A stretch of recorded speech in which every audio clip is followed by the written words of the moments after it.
There was a game-changing moment, too, where she was just short on a grab that she got punished for. And that was, it was very sad to see, because I think if she had gotten to overshoot, got that grab, then could move forward, maybe take the stock and change the direction of the game. Absolutely. And kind of moving on, we're getting another Sheik right on here. All right, it's looking like we have BlackLegg and Seal. This is going to be a good one. This is another fast-paced one with Falcon. That's right. Yeah, Seal's actually been the last, I would say, couple of years, and historically Seal has traveled quite a bit for events, and especially in the Midwest. There's nothing truer than going to a Midwest event and seeing Seal show up at your tournament.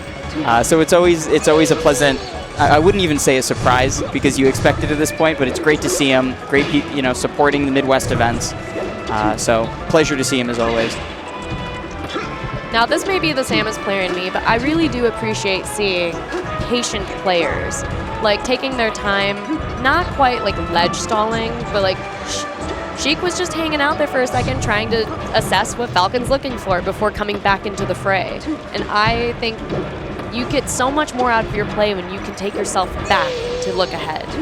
Yeah, when you don't need to, full throw yourself at your opponent the whole time and needlessly give away percent or like positioning, anything like that. Yeah, you really just get to take advantage of, your opponent that's just giving you freebies. Wow, excellent up smash, just read the roll in.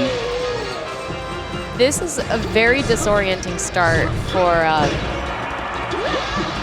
for Falcon here. Like, I'm at a loss of words for how fast all this is going, honestly, because those call-outs and those little mistakes.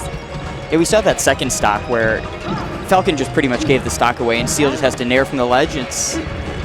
We're seeing just running away with it. Death at 30% almost because of the ledge shenanigans and almost not being able to come back.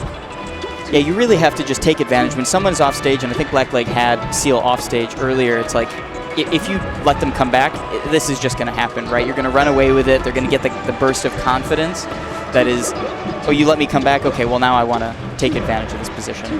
Both of these characters are so scary near the ledge because you've got Falcon with the up airs, you've got Sheik with the stalling and needles and bears and everything, every aerial, honestly.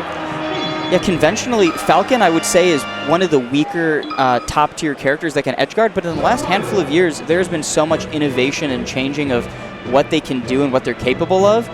I would say that, that rhetoric of yesteryear is definitely gone. So I think there are really no excuses anymore for being, one character or another and missing those situations. Really would love to see BlackLegg kind of figure out kind of what you need to do to get Sheik off stage and take advantage of, ending that stock. I do like the call of a bigger stage for them to run around here because Battlefield with the ledge shenanigans are going on, they're kind of getting stuck underneath the stage. So while you kind of have the chance to get pineappled here, as I like to call it, you can still kind of like ride the wall a little bit as Falcon.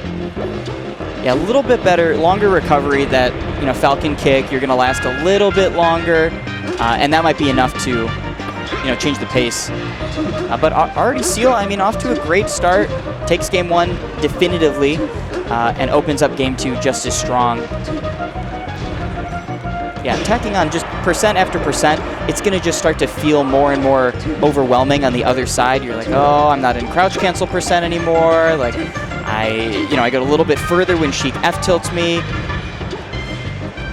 Tough spot.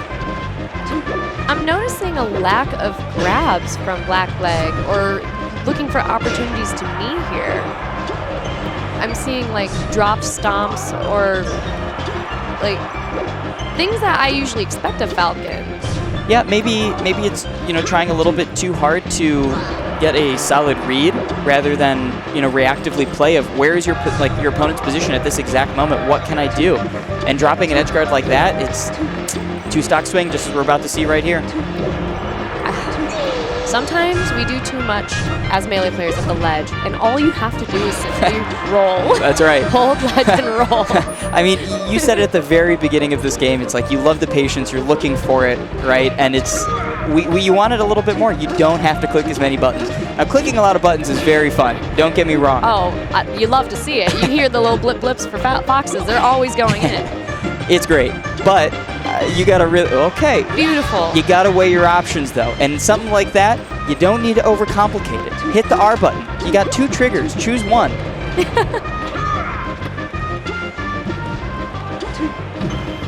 There's a great knee. I'm loving the. BlackLegg is adjusting here, and maybe heard me a little too loud. I'm a very loud talker. I was like, I'm looking for knee. Yeah, I think they both have headphones, so you can just scream it to both of them. I don't think they're worried about coaching. Awesome. I think you're fine. It's not tough, but it's not. I was gonna say it's not that big of a lead. You get one good tech chase from Falcon that could really change it right here. Just like that. I love seeing knees at the ledge from Falcons. It's your bread and butter right there. It's like, why not, right? You have a character that can end that stock really early. If your DI just is off a little bit, go for it. Like, what's the worst that can happen? It's like, okay, if their DI is great, they hold in a little bit, maybe you don't extend it as far as you wanted or needed to, but you still have the potential to end it very early. I love the quick reaction to getting off the ledge to not get ferred off, not waiting too long. It's been great. Honestly, seeing how Seal's played this is fantastic. Seal has decided to pretty much never recover on stage. If you go back and look at it, Seal has exclusively recovered to the ledge, and BlackLegg has not covered it once. I think there's maybe a single roll-in attempt. So if you're Seal, you're writing that down in your mental stack saying, I'm going to go to ledge every time until you decide to start covering it. Now this was a much closer game compared to game 1. So I think that space is really working. Maybe go back to Dreamland and really work on what we can do at ledge there. Yeah. We were letting go too much. Even that or simplifying it. Go FD. If you notice that your opponent is exclusively recovering to the ledge and you say, well, they could choose to recover to the platform, take away the platforms. That too. That especially for BlackLegg, who was not really using the platform too much in that sense. Mm-hmm. So that's also a great call. Yeah, I would love to.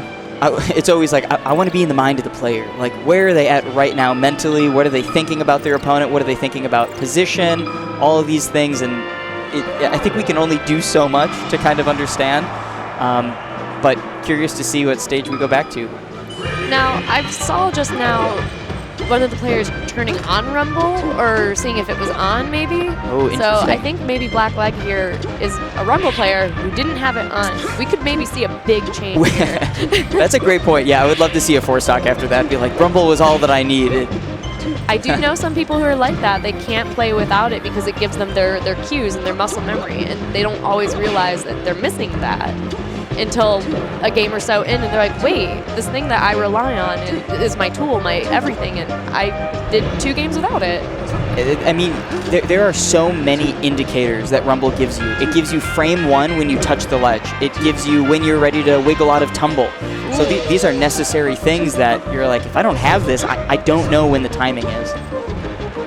See, that's great info to know. I've never looked into the pros and cons because I rip my Rumble packs out because I have wrist issues. That I just learned to not use Rumble, but I never knew the pros of why you would want to use Rumble. Lots of advantages. I mean, there's even more than that, but I totally get it, why people want to play with Rumble. And I am noticing a lot cleaner movement in this game from BlackLegg, so maybe Rumble was where it was at.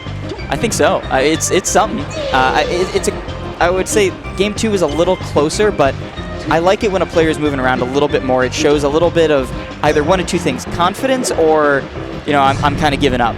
But I think it's honestly a level of confidence when Falcon just starts going crazy all over the stage. So all these little moonwalks. Yeah. Got the slow walks coming in too. Like, I will say, BlackLegg's feeling himself here. Got to kind of slow down just a little bit and bring it back. You're down a bit. can't really afford getting hit here.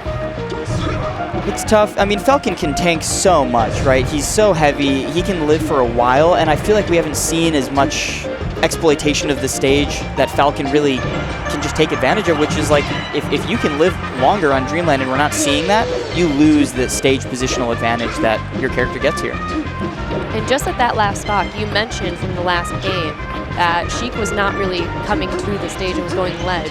And there's been a big shift to that, actually, in that little moment. As soon as BlackLegg noticed, Seal adapted and started going to the stage and then calling that out immediately. So sometimes you got to be quick to the mix-up adaptation where they know when you're going to do it, you got to do it because they did it. Yep. No, exactly. I mean, when the player knows that that's what they're doing, they are already at level 2, and they're just waiting. They're like, when you show me this, I'm already at my next mix-up. So when they come to take advantage of it next time, they're like, I already know what to do. I'm on level 3. I'm going to go to platform. I'm going to go back to ledge to do a double mix-up type of deal. But that edge guard that we saw at the very end there, incredible setup by Seal. Just needle, needle, needle, needle. Set him back up. Off stage then. Great showcase by Seal. I think it was... Let's see, do we have it right here? I think we might. Oh, I don't know if it's in the clip here. Oh, there we go. Yeah, 1, 2, 3, 4. Goes for a 5th, misses, down smash hits, ends it. I love the end too. Both players smiling. I mean, Seal can't see past the mask, but I know he's so cheery. I guarantee you he's smiling behind that mask. You can see the